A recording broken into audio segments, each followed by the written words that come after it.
What if heartbreak wasn't just emotional? What if it stirred something in the invisible world that human eyes can't detect? People talk about relationships as if they're casual, fragile, temporary. But when a man wounds a woman chosen by God, a woman whose spirit was shaped through storms, whose faith was carved through fire, whose prayers shifted rooms without her saying a word, something deeper moves. Heaven listens. Heaven reacts. Heaven responds. Most men never connect the dots. They think they walked away clean. They think her tears dried and the story ended. But chosen women aren't ordinary. Their hearts don't break quietly. Their pain doesn't disappear into the dark. It echoes through spiritual realms he doesn't even believe in. And while he's trying to convince himself he did nothing wrong, heaven begins writing a chapter he never expected to be part of. This isn't about revenge. It's about spiritual laws he accidentally triggered. Things ancient. Things woven into the fabric of divine order. Things that move when she is wounded. And the strangest part? The real reaction doesn't start with her. It starts with him, in places he never thought to look. Because when he hurt her, he didn't just break trust. He brushed against something sacred.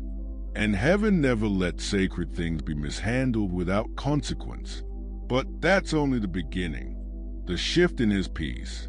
The shift usually starts so quietly he doesn't even associate it with what he did. A strange heaviness he can't pinpoint.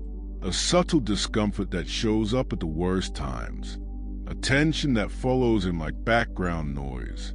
He chalks it up to wake, stress, fatigue, new responsibilities, anything except the truth. The truth is that conviction has awakened. It doesn't slam into him. It doesn't shout. It slides into his spirit like a whisper that won't leave. When he's at dinner, laughing with friends, the whisper is there. When he's scrolling late at night pretending he's unbothered, it's there. When he thinks about dating someone new, the whisper digs deeper. This isn't right. Something's off. He tells himself is fine. He tells people is happy. But happiness doesn't sit on his chest the way heaviness does. And heaviness is settled in. Conviction has a way of following a man when he crosses a line with a woman who genuinely loved him. Not a manipulative love. Not a shallow love. A praying, covering, interceding love. A love that asked God to protect him even when she was hurting. A love that saw potential he couldn't see in himself.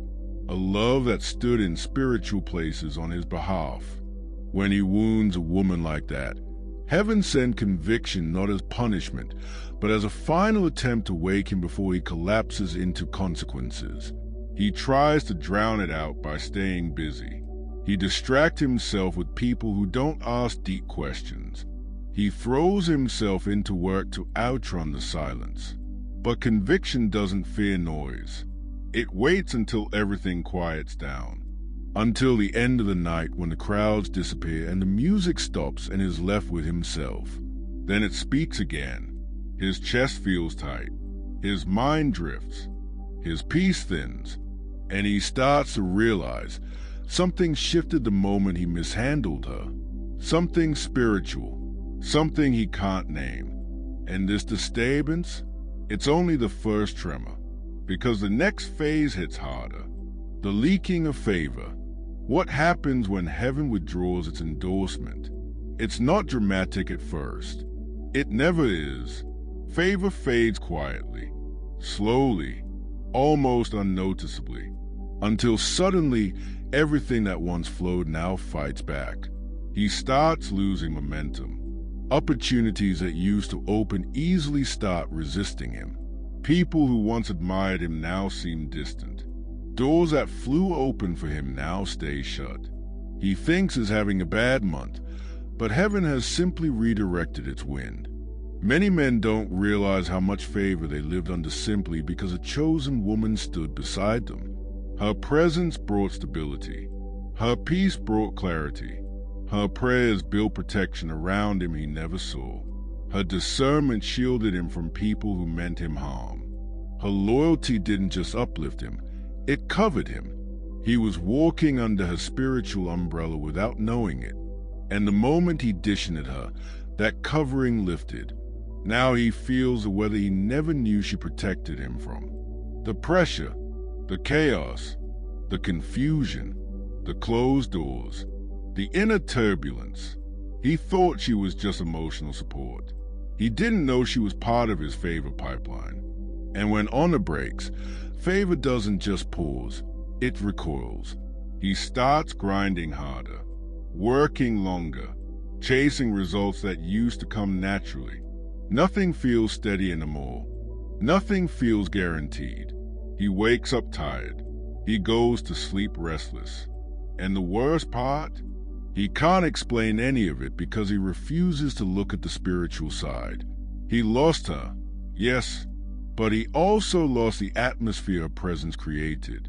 And as favor begins to fade from his life, something entirely different begins rising in his.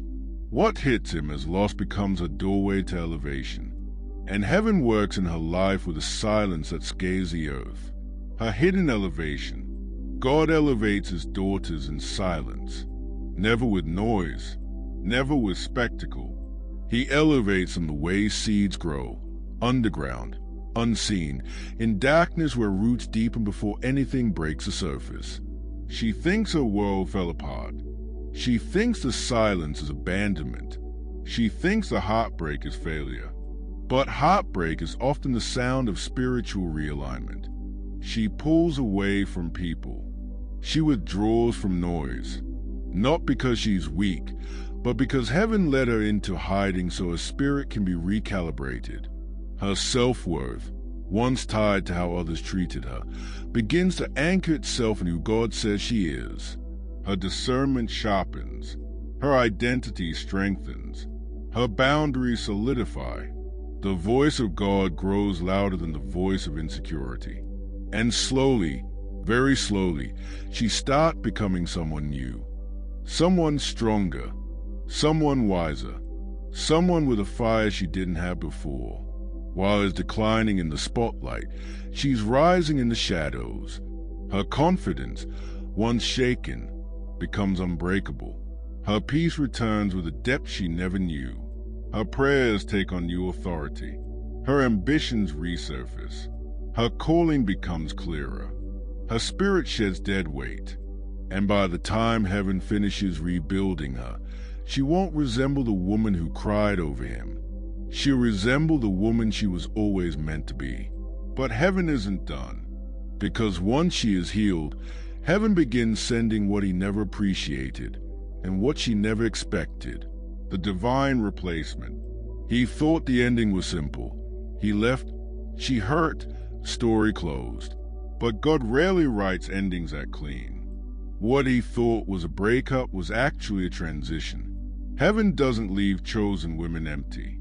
Rumors say that when God decides to replace someone in her life, he doesn't ask the former partner for permission. Heaven simply moves. Quietly, strategically, deliberately. Her divine replacement, whatever form it takes, arrives not to imitate the past, but to heal what the past damaged. Sometimes a replacement is a man who sees her clearly from day one. Someone who values what the other took for granted. Someone who recognizes her heart as treasure, not convenience. Someone who doesn't play with her peace. Someone who walks with purpose, not ego. But divine replacements aren't always romantic. Sometimes a replacement is a calling that blooms. Sometimes it's a new circle of friends who lift her. Sometimes it's opportunities she couldn't access before. Sometimes it's a level of self-love and clarity she's never known. Sometimes it's a life she never imagined living because she was busy trying to shrink herself to fit someone else's emotional limitations. And while she is stepping into new things, he often feels a strange emptiness when he sees her rising. Not bitterness, not anger, just a hollow realization that what he discarded became someone else's blessing. And heaven is still not finished working in her life. Because the greatest change comes from the part of her that didn't die during heartbreak, the part that only grew stronger. Her prayer life, the power surge in her prayers. There is nothing more spiritually powerful than a chosen woman who prays through pain. Her prayers gain a kind of weight they didn't have before. They become sharp, intentional, prophetic. She stops praying from fear and starts praying from revelation. She stops begging God to change him and starts asking God to change her trajectory. Pain becomes fuel. Tears become language. Surrender becomes strength. Her prayers stop breaking old patterns. They expose lies she once believed. They dismantle generational wounds. They open doors she once felt unworthy to touch. They move her into alignment. They shift the very atmosphere around her. And her prayers, ironically, often work on his life too.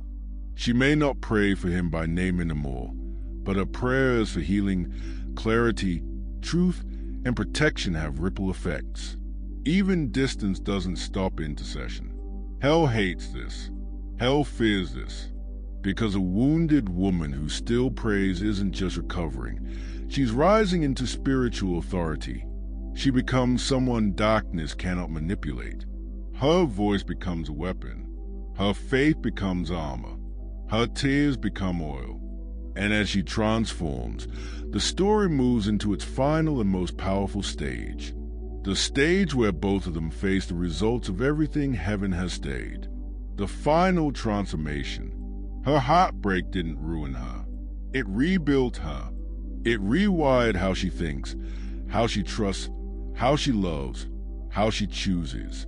She no longer attaches herself to people out of fear or loneliness. She no longer apologizes for her worth. She no longer accepts love that drains her. She becomes the strongest version of herself, spiritually, mentally, emotionally, and even physically. Her glow returns. Her voice steadies. Her dreams resurrect. Her identity anchors. She becomes untouchable in areas where she was once fragile. And him? If he is wise, he will learn. If he is humble, he will grow. If he is repentant, he will transform. But none of that can happen without accountability, without confronting the truth of who he became when he wounded her. Because heaven doesn't discard man. Heaven develops them through truth. This isn't about punishing him. It's about refining him. His story isn't doomed. His purpose isn't canceled. But restoration can never begin where pride still lives. The difference is that her healing is certain. His healing is optional.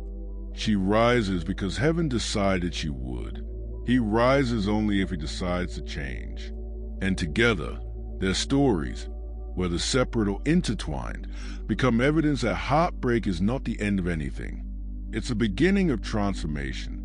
So what really happens when a man breaks the heart of a woman chosen by God? He feels conviction. He loses favor. She rises in silence. Heaven sends her divine replacements. Her prayers gain power.